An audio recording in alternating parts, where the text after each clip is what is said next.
नमस्कार दोस्तों, स्वागत है आप सभी का toppers education YouTube education platform पर। हम राजस्थान जीके की क्लास शुरू कर रहे हैं, जिसमें हमारा जो पहला टॉपिक है वो है राजस्थान के दुर्ग। यानी कि राजस्थान के जितने भी दुर्ग हैं उनके बारे में इस टॉपिक के अंतर्गत डिस्कस करेंगे। और ये आपके राजस्थान आर्ट एंड कल्चर का एक महत्वपूर्ण टॉपिक है, जहाँ से बहुत सारे क्वेश्चन पूछे जाते हैं। राजस्थान में जितनी भी प्रतियोगी परीक्षाएं हो रही हैं उन सभी के लिए ये टॉपिक कॉमन है, सभी के अंतर्गत आर्ट एंड कल्चर के अंदर दे रखा है। तो सभी प्रतियोगी परीक्षाओं के लिए बहुत ही महत्वपूर्ण है। क्यों महत्वपूर्ण है? क्योंकि जो आरएस के एग्जाम है, इसके अलावा हम बात करें फर्स्ट ग्रेड है, सेकंड ग्रेड है, रीट है, इनमें ये डिटेल से आता है। लेकिन आपको विश्वास दिलाता हूँ, आप ये क्लास देखने के आप बात आपको भी पता चल जाएगा। मैं कंप्लीट जानकारी है वो राजस्थान की दुर्गों से संबंधित यहाँ पर देने वाला हूँ। मतलब एक भी चीज नहीं छोड़ूंगा, पूरी की पूरी है, ऑथेंटिक है, आपकी एनसीईआरटी बेस्ड। और साथ में जो अन्य हिंदी ग्रंथ अकादमी की बुक है उनसे कुछ जानकारी इकट्ठी की, तो इन सभी को मिलाकर के मैंने लेक्चर तैयार किया है। आपकी एग्जाम के पॉइंट ऑफ व्यू से बहुत ही महत्वपूर्ण रहने वाला है। इसमें हम क्या क्या पढ़ने वाले हैं? सबसे पहले हम दुर्ग से संबंधित कुछ इंपॉर्टेंट फैक्ट देखेंगे। उसके बाद में दुर्ग के प्रकार में 3 प्रकार से हम देखेंगे। एक तो शुक्र नीति, एक मनुस्मृति से संबंधित कितने प्रकार हैं, और कौटिल्य ने कितने प्रकार बताए हैं इसके बाद में हम बात करेंगे यूनेस्को के जो यूनेस्को धरोहर सूची में कितने दुर्ग शामिल किए गए हैं और कौन कौन से हैं। दुर्ग से संबंधित कुछ इंपॉर्टेंट फैक्ट हैं जो कि बहुत सारे हैं, वो यहाँ पर मैं डिस्कस करने वाला हूँ। इसके बाद में अलग अलग जो दुर्ग हैं उनमें प्रमुख तोपें कौन सी हैं, और तोपों में सबसे महत्वपूर्ण जो जयबाण तोप है उसकी हम यहाँ पर बात करने वाले हैं, जो कि एशिया की सबसे बड़ी तोप है। इसके बाद में जो आज का हमारा टॉपिक है चित्तौड़गढ़ दुर्ग, जिसके बारे में हम संपूर्ण जानकारी है वो इस लेक्चर के अंतर्गत लेंगे। एक बार कंप्लीट लेक्चर देखना, उसके बाद में आपको पता चल जाएगा, क्योंकि आपके एग्जाम के पॉइंट ऑफ से एक भी चीज इस लेक्चर से बाहर नहीं जाने वाली है, विश्वास मैं आपको ये दिला सकता हूँ। तो ये क्लास थोड़ी सी लंबी जरूर होगी, क्योंकि दुर्ग के साथ साथ में इसकी पृष्ठभूमि भी हम तैयार कर रहे हैं, क्योंकि पीछे से दुर्ग के बारे में हमें पढ़ना जरूरी है। उसके बाद में हम चित्तौड़गढ़ दुर्ग पर चलेंगे। तो देखिए, बिना देरी करते हुए हम स्टार्ट करते हैं। सबसे पहले बात करें तो भारत के अंदर राजस्थान का दुर्ग से संबंधित स्थान कौन सा है? राजस्थान का भारत में स्थान, सबसे पहला क्वेश्चन तो यही आ जाता है, भारत में स्थान कौन सा है? तो स्थान है भारत में राजस्थान का तीसरा। राजस्थान का भारत के अकॉर्डिंग हम बात करें तो तीसरा स्थान है। और राजस्थान में लगभग 250 से अधिक दुर्ग है वो भी राजस्थान के अंदर। ठीक है। इसके बाद में क्वेश्चन आता है कि राजस्थान के अंदर भी हम बात करें तो राजस्थान में सर्वाधिक दुर्ग किस जिले में है? तो सर्वाधिक दुर्ग पूछे तो कहां पर बताओगे आप? तो सर्वाधिक दुर्ग जो है राजस्थान के अंदर वो है आपके जयपुर के अंदर। जयपुर में सर्वाधिक दुर्ग है। इसके बाद में क्वेश्चन आता कि न्यूनतम दुर्ग कहाँ है? न्यूनतम दुर्ग पूछे तो न्यूनतम हो जाएगा श्री गंगानगर। श्री गंगानगर इसमें सबसे कम दुर्ग।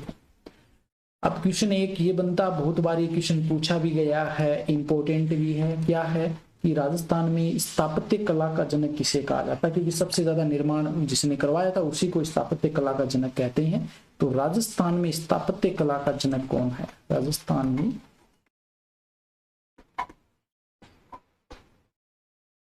स्थापत्य कला का जनक तो सबसे ज्यादा किसने निर्माण करवाए हैं हम सभी को पता है, वो हो जाएंगे महाराणा कुंभा। महाराणा कुंभा, जिन्हें राजस्थान के अकॉर्डिंग हम बात करें तो इन्हें स्थापत्य कला का जनक कहा जाता है। अब देखिए क्यों कहते हैं, तो इससे संबंधित कुछ इंपॉर्टेंट फैक्ट आते हैं, उनकी बात कर लेते हैं। एक थे कवि श्यामल दास। कवि श्यामल दास बहुत महत्वपूर्ण नाम है, क्योंकि यहाँ से क्वेश्चन बहुत बार पूछे गए हैं। इनके बारे में एक इंपॉर्टेंट बात बताते हैं कि इन्होंने एक पुस्तक लिखी है। पुस्तक का नाम था इनकी वीर विनोद। इनकी पुस्तक का नाम था वीर विनोद। वीर विनोद। एक एक चीज आपकी क्लियर होगी यहाँ पर, क्योंकि बहुत डिटेल से मैं आपको करवाने वाला हूँ। वीर विनोद, वीर विनोद में है लगभग 84 दुर्गों का जिक्र किया गया है। 84 दुर्गों की बात की गई है। कहां पर? मेवाड़ के अंदर। मेवाड़ के अंदर है वो 84 दुर्गों की बात की गई है।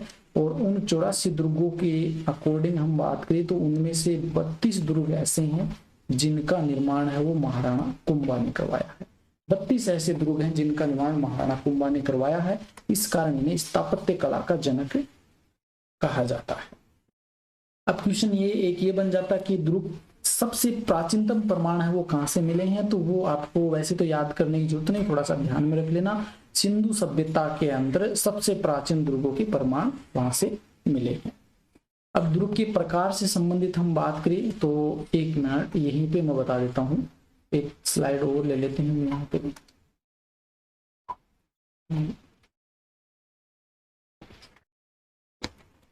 एक स्लाइड ये ले ली हमने और यहाँ पर हम बात करें, देखिए दुर्ग से संबंधित हम बात करें तो दुर्ग के अंतर्गत जो श्रेणी है उनको वर्गीकृत किया है अलग अलग प्रकार से, अलग अलग प्रकार से वर्गीकृत किया गया है। तो सबसे पहले मनुस्मृति के अंदर इसका उल्लेख मिलता है। मनुस्मृति, मनुस्मृति में जो दुर्ग की बात की गई है तो वो टोटल कितनी 6 प्रकार की श्रेणियों का उल्लेख किया गया। इसके बाद में जो आता है वो है कौटिल्य। तो कौटिल्य ने कितने प्रकार के दुर्ग बताए हैं, तो कौटिल्य ने बताए हैं 4 प्रकार के दुर्ग। 4 प्रकार के दुर्ग बताए हैं कौटिल्य ने। कौन कौन से? एक तो ओदक दुर्ग बताया है, धानवन दुर्ग बताया है और गिरी, इसके बाद में वन दुर्ग बताया है। और सबसे इंपॉर्टेंट हम बात करें जिसके बारे में हम डिटेल से भी बात करेंगे, तो शुक्र नीति के अनुसार हम बात करें तो शुक्र नीति के अकॉर्डिंग जो दुर्गों के प्रकार है वो है टोटल 9। और इन 9 के बारे में हम यहाँ से डिटेल से बात करें। कौन कौन से 9 उनकी बात करते हैं। अब क्वेश्चन आ जाता है कि मनुस्मृति के अकॉर्डिंग सबसे महत्वपूर्ण दुर्ग किसे माना है, कौटिल्य के अकॉर्डिंग किसे माना, तो ये भी क्वेश्चन बन सकता है। तो सबसे महत्वपूर्ण जो माना वो गिरि दुर्ग को माना है। गिरि दुर्ग, गिरि दुर्ग को सबसे महत्वपूर्ण माना मनुस्मृति और कौटिल्य के अकॉर्डिंग हम बात करें तो शुक्र नीति के अकॉर्डिंग टोटल कितने 9 दुर्ग होते हैं। 9 के प्रकार देख लेते हैं। पहला हम यहाँ लिख लेंगे, ठीक है, दूसरा यहाँ लिखेंगे, तीसरा यहाँ आ जाएगा, चौथा यहाँ आ जाएगा, 5वां यहाँ, छठा यहाँ, 7वां यहाँ आ जाएगा, 8वां यहाँ और 9वां यहाँ आ जाएगा। ठीक है, इसके बारे में थोड़ी बहुत जानकारी भी बता दूंगा मैं। सबसे पहला जो दुर्ग आता है वो हम लेते हैं गिरि दुर्ग। गिरि दुर्ग नाम से पता चला, गिरि का मतलब क्या होता है? पर्वत। और जो पर्वत के ऊपर उपस्थित होता हो ना उसे हम गिरि दुर्ग कहते हैं। जिस जो पर्वत के ऊपर स्थित हो उसे गिरि दुर्ग कहते हैं। और राजस्थान में सबसे अधिक इसी प्रकार के दुर्ग हैं। इसके एग्जाम्पल जरूर आप थोड़ा सा याद कर लेना। एक तो कुम्भलगढ़ याद रख लेना, और भी बहुत सारे हैं लेकिन मैं 1 या 2 लिखा देता हूँ। कुम्भलगढ़ दुर्ग और एक लिख लेना चित्तौड़गढ़ दुर्ग। ये 2 याद कर लेना बस, बहुत है। चित्तौड़गढ़ दुर्ग ये आते हैं आपके इस श्रेणी में। इसके अलावा और भी हैं लेकिन यहाँ पे हम लिखेंगे तो इस स्लाइड में आएंगे, इसलिए मैं जितने आ रहे हैं उतने ही लिख पाऊंगा। 2 नंबर पे हम आते हैं तो 2 पे बात करते हैं सैन्य दुर्ग की। दूसरा जो प्रकार है या श्रेणी है वो है सैन्य दुर्ग। सैन्य दुर्ग की हम बात करें तो सुरक्षा की दृष्टि से सबसे महत्वपूर्ण माना गया है। और ये दुर्ग होता है वो सैनिकों के द्वारा चारों ओर से घिरा हुआ होता है। इसके एग्जाम्पल के लिए आप याद रख लेना, चित्तौड़गढ़ दुर्ग एग्जाम्पल याद रख लेना। और शुक्र नीति के अनुसार इसे सर्वश्रेष्ठ बताया गया है। शुक्र नीति के अकॉर्डिंग ये सर्वश्रेष्ठ दुर्ग बताया गया, याद रखें। इसके बाद में तीसरा जो प्रकार आता है तो तीसरा प्रकार हो जाएगा आपका पारीख दुर्ग। पारीख दुर्ग, पारीख का मतलब क्या होता है? पारीख में आगे ख पकड़ दो, ख का मतलब खाई। जिस दुर्ग की चारों ओर खाई हो उसे पारीख दुर्ग कहते हैं। और इसमें मुख्य रूप से आपका एग्जाम्पल हो जाएगा लोहागढ़ दुर्ग। लोहागढ़ दुर्ग कहाँ है? भरतपुर में है, तो वो आ जाएगा आपका पारीख दुर्ग के अंतर्गत। एक आता है पारिद दुर्ग, ये इधर से चल रहे हैं तो यहाँ पे कर लेते हैं। पारिद, ये तो पारीख था, एक होता है पारिद दुर्ग।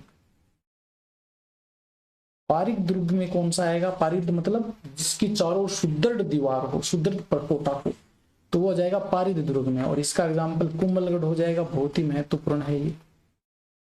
कुंभलगढ़ दुर्ग। 5वें नंबर पर हम बात करें तो 5वें नंबर पर हो जाएगा धानवन दुर्ग। 5वें नंबर पर आपका आ जाएगा धानवन दुर्ग। धानवन दुर्ग की हम बात करें तो इसमें क्या होता है, जो रेगिस्तान में हो, ये इंपॉर्टेंट है, देखिए यूनिक है, यहां से पूछा जाता है, जिसमें जो कि रेगिस्तान में दुर्ग हो उसे धानवन दुर्ग कहते हैं। और ये एक ही प्रकार का आपको मिलेगा, वो है जैसलमेर का दुर्ग। जैसलमेर का जो दुर्ग है वो आ जाएगा आपका धानवन श्रेणी। ठीक है, 6ठे नंबर पे जो श्रेणी आती है वो है सहाय दुर्ग। सहाय दुर्ग, और सहाय दुर्ग की हम बात करें तो सहाय दुर्ग जो है उसे कहते हैं जो सदा ही मतलब एक अनुकूल परिस्थिति हो उसके अंदर, और जो मतलब राजा महाराजा हैं उनके रिश्तेदार वहां पे रहते हो, जितने भी सैनिक वगैरह हैं वो वहां पे रहते हो, तो वो सहाय दुर्ग के अंतर्गत आ जाएगा। और इसका एग्जाम्पल हो जाएगा चित्तौड़गढ़। चित्तौड़गढ़ इसका उदाहरण हो जाए। इसके बाद में 7 नंबर पर आपका आता है वन दुर्ग। वन दुर्ग जो चारों ओर से वनों से घिरा हो उसे वन दुर्ग कहते हैं। और इसकी श्रेणी में आपका आ जाएगा रणथंबोर। रणथंबोर। 8वें नंबर पर जो आता है वो है एरण दुर्ग। एरण दुर्ग है तो उसे किसको कहते हैं, जिसके चारों ओर पहाड़ी और कांटेदार झाड़ियां उपस्थित हो। एक मिनट, ये वन दुर्ग में रणथंबोर न करके आप यहाँ पे सिवाना दुर्ग कर लीजिए, क्योंकि रणथंबोर एरण दुर्ग के अंतर्गत आएगा। ये आ जाएगा आपका सिवाना दुर्ग। सिवाना हो जाएगा, चित्तौड़गढ़ हो जाएगा, ये इसके अंतर्गत जाएंगे। सिवाना दुर्ग जो जालौर में है। ठीक है, और एरण दुर्ग जिसके चारों ओर पहाड़ियां और कांटेदार झाड़ियां उपस्थित हो वो एरण दुर्ग होगा। इसमें आपका रणथंबोर आ जाएगा, इसमें रणथंबोर हो जाएगा। ठीक है, और लास्ट जो अंतिम आता है प्रकार या श्रेणी वो होती है आपकी जलदुर्ग। और यहां से कई बार क्वेश्चन पूछा है जलदुर्ग के अंतर्गत। तो जलदुर्ग में जिसके चारों ओर जल उपस्थित हो, जो नदियों के संगम पर उपस्थित हो, उसमें एक तो आपका झालावाड़ का दुर्ग हो जाएगा जिसे हम गागरोन दुर्ग कहते हैं। गागरोन दुर्ग। तो ये 9 प्रकार हैं जो आपको ध्यान में रख लेने हैं। एग्जाम्पल बता दिए किस किस कैसे कहते हैं, इनके नाम से आपको इनका अर्थ निकालना है। ठीक है ना, अब आगे चलते हैं हम यूनेस्को धरोहर सूची में शामिल जो दुर्ग हैं उनकी बात कर लेते हैं। तो यूनेस्को, एक चीज और यहाँ पे याद रखें, तो चित्तौड़गढ़ दुर्ग है ऐसा दुर्ग जो सभी श्रेणी में आता है, सिर्फ धानवन दुर्ग को छोड़ करके, क्योंकि रेगिस्तान वाला क्षेत्र है वहां पर नहीं है। इसके अलावा जितनी भी श्रेणी है उन सभी में चित्तौड़गढ़ दुर्ग को शामिल करते हैं। यूनेस्को धरोहर सूची की हम बात करें तो इसमें टोटल 6 दुर्गों को शामिल किया गया। 6 दुर्ग कौन कौन से देखिए, पहला यहाँ पे लिख लेंगे हम, दूसरा और यहाँ पे तीसरा आ जाएगा, ये चौथा, ये 5वां और ये हो जाएगा 6ठा।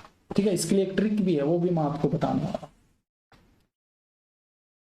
पहला हो जाएगा आपका चित्तौड़गढ़। पहला चित्तौड़गढ़ दुर्ग हो जाएगा। दूसरा हो जाएगा कुंभलगढ़।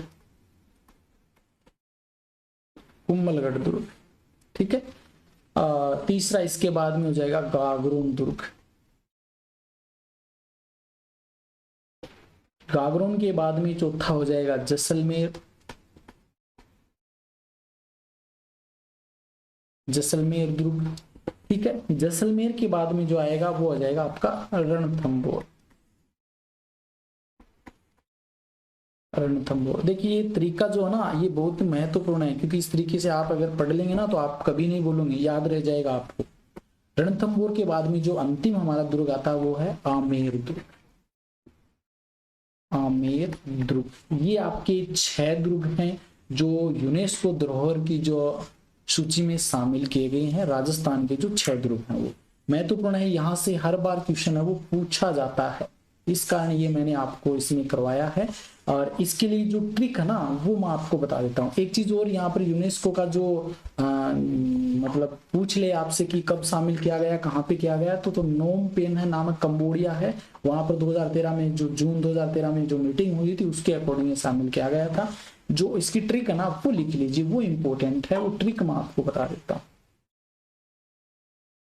ट्रिक क्या होगी देखिए, ट्रिक हो जाएगी इसकी, इस पेन से लिखते देंगे, चिक्कू गाजर आम, बस ये 3 आम याद रख लेना है, चिक्कू गाजर और आम। ये 3 नाम आपको याद हो गए तो समझ लो यूनेस्को धरोहर सूची आपकी याद होगी। ची से चित्तौड़गढ़, कू से कोमलगढ़, गा से गागरोन और जय से जैसलमेर, रै से रणथंभौर और आम से आमेर हो जाएगा, और ये आपके याद होगी। अब कुछ इंपॉर्टेंट फैक्ट पे चलेंगे जो कि बहुत सारे हैं, एक एक करके यहाँ पर हम डिस्कस करते हुए चलेंगे। इधर से यहाँ से स्टार्ट करते हैं। देखिए सबसे पहला क्वेश्चन जो बनता है वो है नवीनतम दुर्ग कौन सा है। नवीनतम दुर्ग, नवीनतम दुर्ग, और नवीनतम दुर्ग से आप समझते हुए सबसे नया दुर्ग कौन सा है, तो सबसे नया दुर्ग हो जाएगा आपका, एक तो है मोहनगढ़ दुर्ग, याद रख लेना, मोहनगढ़ दुर्ग। और ये कहाँ है, ये है जैसलमेर में। मोहनगढ़ दुर्ग कहाँ है, जैसलमेर में है, इंपॉर्टेंट है ये। अगर इसके बाद में दोबारा और भी पूछ ले आपको, ये मोहनगढ़ ऑप्शन में न हो तो आप याद रख लेना लोहागढ़ दुर्ग जो भरतपुर में है वो दूसरे नंबर पर हो जाएगा इसके बाद में, ठीक है, नवीनतम में। अब प्राचीनतम, नवीनतम हो गया तो प्राचीनतम दुर्ग कौन सा होगा, प्राचीनतम दुर्ग, प्राचीनतम दुर्ग की हम बात करें तो प्राचीनतम दुर्ग हो जाएगा आपका भटनेर का दुर्ग, जो कि कहाँ है, हनुमानगढ़ में, भटनेर दुर्ग। और ये कहाँ है, ये है हनुमानगढ़, ये है हनुमानगढ़ में, याद रख लेना, बहुत ही महत्वपूर्ण है। अगर दूसरा पूछे किसी कारणवश ये दे दी, ये नहीं दिया आपके ऑप्शन में, तो आपको चित्तौड़गढ़ मिलेगा, दूसरे नंबर पर हम चित्तौड़गढ़ को पुराना मानते हैं। इसके बाद में क्वेश्चन आता कि सबसे बड़ा आवासीय यानी कि लिविंग फोर्ट दुर्ग कौन सा है, सबसे बड़ा आवासीय दुर्ग, लिविंग फोर्ट जिसे हम कहते हैं, सबसे बड़ा जिसमें सभी राजा महाराजा रहते हैं, तो सबसे बड़ा आवासीय दुर्ग या लिविंग फोर्ट भी लिखा हुआ मिल सकता है, तो वो कौन सा हो जाएगा, वो हो जाएगा आपका चित्तौड़गढ़, चित्तौड़गढ़ हो जाएगा।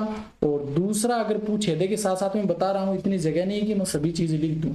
दूसरे नंबर पे अगर ऐसा चित्तौड़गढ़ ऑप्शन में ना हो सबसे बड़ा आवासीय दुर्ग के अंतर्गत, तो आपको जैसलमेर मिलेगा, तो दूसरे नंबर पर हम जैसलमेर को रखते हैं। इसके बाद में देखिए कुछ आकार के आधार पर क्या हो जाते हैं, इनके क्वेश्चन बन जाते हैं।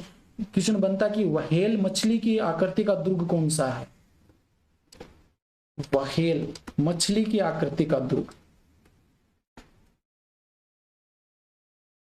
व्हेल मछली की आकृति का दुर्ग कौन सा है, व्हेल मछली की आकृति का दुर्ग पूछे तो कौन सा हो जाएगा, वो हो जाएगा आपका चित्तौड़गढ़, चित्तौड़गढ़ हो जाएगा व्हेल मछली की आकृति का दुर्ग। अब आगे हम बात करें तो तारे की आकृति का दुर्ग पूछ ले तो कौन सा होगा, तारे की, ये इंपॉर्टेंट फैक्ट है जहां से बहुत बार क्वेश्चन बने हैं, इसलिए अलग से करवा रहा हूं, क्योंकि आपको दुर्ग पढ़ने से पहले ना टॉपिक शुरुआत करने से पहले महत्वपूर्ण फैक्ट आपको जरूर आने चाहिए, क्योंकि यहाँ से क्वेश्चन बहुत बार बना है। तो तारे की आकृति का दुर्ग पूछे तो आपका तारागढ़ हो जाएगा, तारागढ़। और तारागढ़ भी कौन सा, तारागढ़ बूंदी वाला। नीचे से हम अगर ऊपर देखते हैं ना इस दुर्ग को, तो तारे के जैसी संरचना हमें दिखाई देती है। एक आता है सूप या छाजले की आकृति का दुर्ग कौन सा है, सूप या छाजले, छाजला देखा होगा ना आपने, तो छाजले की आकृति का दुर्ग, छाजले की आकृति का दुर्ग कौन सा होगा, तो ये हो जाएगा दौसा का जो दुर्ग है, तो वो छूप या छाजले की आकृति का दुर्ग है, दौसा का दुर्ग, ठीक है। अब देखिए आगे, मयूर की आकृति का पूछ ले आपसे, मयूर की आकृति का दुर्ग कौन सा, इसे म्यूरा गढ़ भी कह देते हैं, म्यूरा, म्यूर की आकृति का दुर्ग, म्यूर की आकृति का दुर्ग आपका कौन सा हो जाएगा, ये हो जाएगा आपका मेहरानगढ़ दुर्ग, जो कि जोधपुर में है। मेहरानगढ़ दुर्ग, मेहरानगढ़ दुर्ग हो जाएगा, जो कहाँ है, जोधपुर में।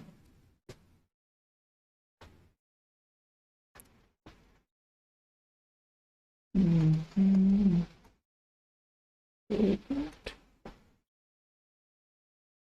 अब आगे हम बात करते हैं त्रिभुज की आकृति का दुर्ग कौन सा हो जाएगा। त्रिभुज की आकृति,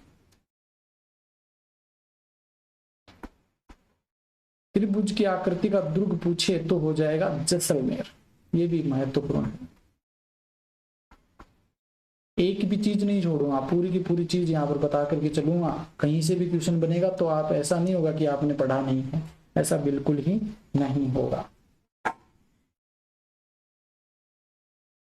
एक क्वेश्चन यहाँ पर यह आ जाता है कि पूर्णतः बौद्ध शैली में निर्मित दुर्ग कौन सा है। पूर्णतः, ये तो आपकी आकृति के आधार पर हो गई। अब बात करते हैं पूर्णतः बौद्ध शैली में निर्मित दुर्ग। बौद्ध शैली में निर्मित, पूर्णतः बौद्ध शैली में निर्मित दुर्ग कौन सा होगा, तो मंडोर का किला हो जाएगा। मंडोर का किला हो जाएगा। और मंडोर कहां पड़ता है, ये जोधपुर में पड़ता है। ये देख लेना, थोड़ा सा यहाँ पर जगह नहीं है ना, इस कारण तो मंडोर लिख दिया मैंने। तो पूर्णतः बौद्ध शैली में निर्मित दुर्ग कौन सा हो जाएगा, मंडोर का दुर्ग हो जाएगा, जो जोधपुर में है। अब देखिए ये इंपॉर्टेंट फैक्ट है जो आपको ध्यान में रखने, यहां से क्वेश्चन बन सकता है। आगे देखिए, आगे हम बात करते हैं। अब ये बनावट के आधार पर या किस शैली में निर्माण, उनके आधार पर हम कुछ उपनाम देख लेते हैं। पूर्णतः मुस्लिम शैली में निर्मित दुर्ग, पूर्णतः मुस्लिम शैली में निर्मित दुर्ग। बौद्ध शैली में हमने देख लिया, अब बात करते हैं पूर्णतः मुस्लिम शैली में निर्मित दुर्ग।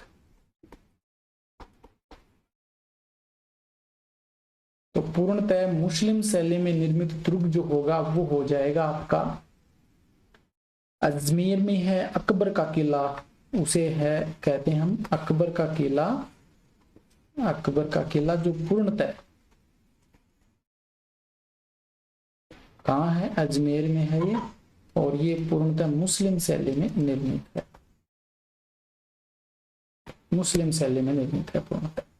अब बात करते हैं हिंदू मुस्लिम शैली में निर्मित दुर्ग, जो हिंदू भी है और मुस्लिम दोनों शैलियों में बना हुआ है। तो हिंदू मुस्लिम शैली में निर्मित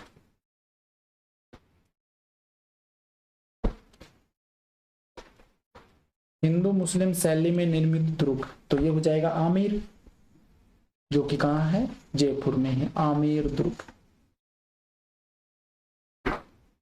आमेर दुर्ग, और ये है कहाँ, जयपुर में। याद कर लेना, बहुत ही महत्वपूर्ण है। इसके बाद में देखिए पठान शैली में निर्मित दुर्ग, ये भी कई बार पूछ लिया जाता है। पठान शैली में, पठान शैली में निर्मित, तो पठान शैली में जो निर्मित दुर्ग है वो है फतेहपुर का किला या फतेहपुर का दुर्ग।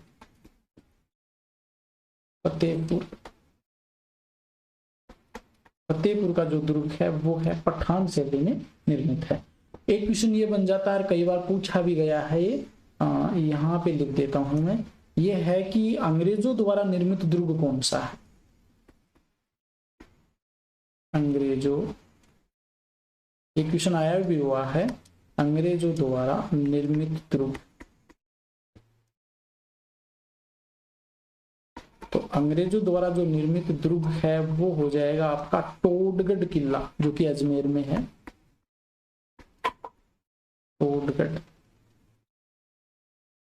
टोडगढ़ है कहाँ, ये अजमेर में। तो ये और कुछ इंपॉर्टेंट फैक्ट है जो आपको याद रखने हैं। अब कुछ उपनाम से संबंधित भी कई क्वेश्चन आ जाते हैं, तो वो भी हम साथ में यहाँ पर कर लेते हैं। एक आ जाता है दुर्गों का सिरमौर किसे कहते हैं, दुर्गों का सिरमौर, दुर्गों का सिरमौर का किसे कहा जाता है, तो चित्तौड़गढ़ दुर्ग को कहते हैं दुर्गों का सिरमौर।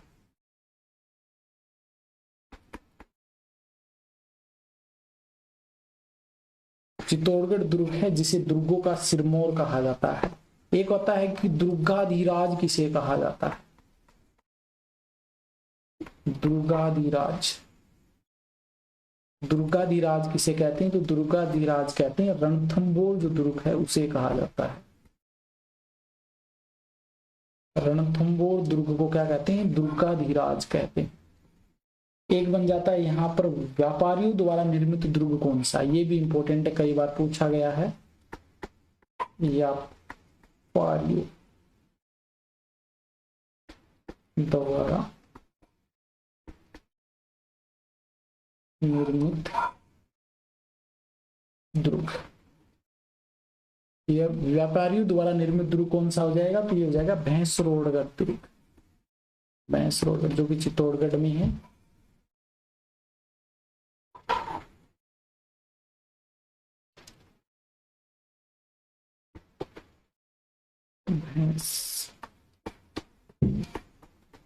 भैंसरोड़गढ़ दुर्ग, और कहाँ है ये, चित्तौड़गढ़ में है। ये महत्वपूर्ण तथ्य हैं। अब आगे और बात करते हैं, कुछ और है महत्वपूर्ण तथ्य जहां से क्वेश्चन बन सकता है। एक होता है कमरकोट दुर्ग जिसका दोहरा प्रकोटा है, कमरकोट दुर्ग, कमरकोट दुर्ग किसे कहते हैं, जिसका दोहरा प्रकोटा हो उसे कमरकोट कहते हैं। और ये कौन सा हो जाएगा, ये हो जाएगा आपका जैसलमेर दुर्ग, जैसलमेर जो दुर्ग है उसे कहते हैं हम कमरकोट दुर्ग। ठीक है, इसके बाद में एकमात्र अजय दुर्ग कौन सा है, जो अभी तक मतलब कभी भी हारा नहीं है, अजय दुर्ग, एकमात्र अजय दुर्ग, एकमात्र जिसको कभी किसी ने पराजित नहीं किया, अजय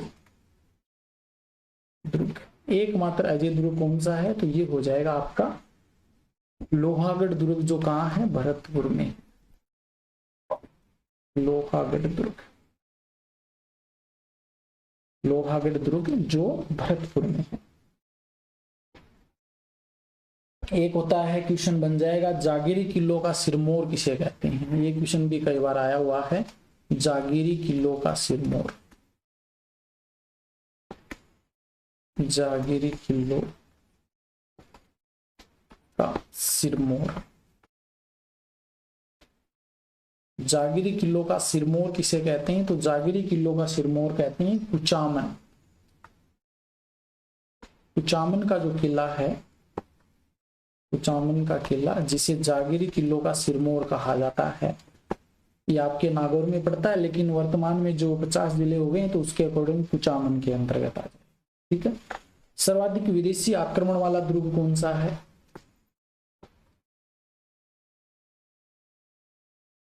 सर्वाधिक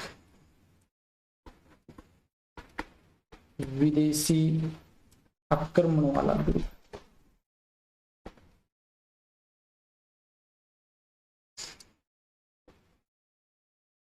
सर्वाधिक विदेशी आक्रमण वाला दुर्ग कौन सा, तो ये हो जाएगा आपका सर्वाधिक विदेशी आक्रमण वाला दुर्ग भटनेर का किला, हनुमानगढ़, भटनेर का किला कहाँ है, हनुमानगढ़ में। सर्वाधिक देशी आक्रमण वाला किला, ये सामान्य पूछा नहीं जाता, वैसे याद रख लेना, तारागढ़ जो कि अजमेर में पड़ता है। एक और क्वेश्चन आता है सांप्रदायिक सद्भावना का किला पूछ लेता है, सांप्रदायिक सद्भावना वाला किला, सांप्रदायिक, ये क्वेश्चन कई बार पूछा गया है, सांप्रदायिक सद्भावना वाला, सांप्रदायिक सद्भावना वाला किला पूछे तो वो हो जाएगा आपका जालोर का किला, जालोर का किला, इसे हम सांप्रदायिक सद्भावना वाला किला कहते हैं।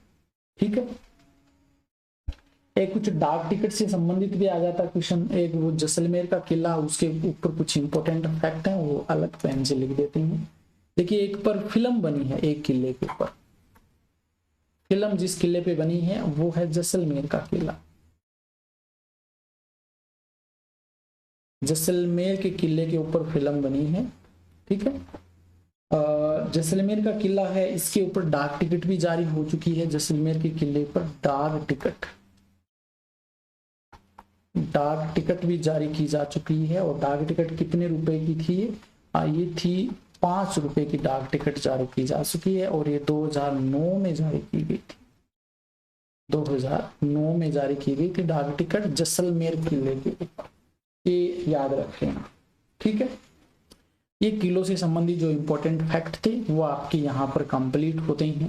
अब देखिए जो प्रमुख तोपें हैं ना, वहां से भी क्वेश्चन बनता है, तो इन प्रमुख तोपों को और एक एक बार देख लेते हैं, क्योंकि यहाँ से बहुत क्वेश्चन बने हैं।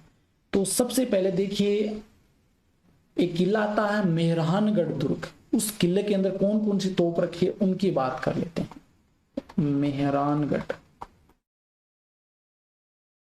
मेहरानगढ़ दुर्ग, और कहाँ है ये तो अब सभी को पता है। मेहरानगढ़ दुर्ग जो है ये आपका पड़ता है जोधपुर के अंतर्गत। तो इस मेहरानगढ़ दुर्ग में कौन कौन सी तोप रखी गई है, यहाँ पे मैं इनके नाम बता देता हूँ, याद रखें, ठीक है। एक तो आ जाएगा आपका शंभुवान तोप है, वो मेहरानगढ़ दुर्ग में रखी गई है। एक गजनी तोप हो जाएगी। देखिए दोबारा से हम रिपीट करेंगे जब इन दुर्ग को पढ़ेंगे, लेकिन एक बार ये चीजें जो इंपॉर्टेंट है ना, जहां से क्वेश्चन बने वो चीज मैं बीच बीच में करवा देता हूं जहां पे ये आएगा। एक तोप आती है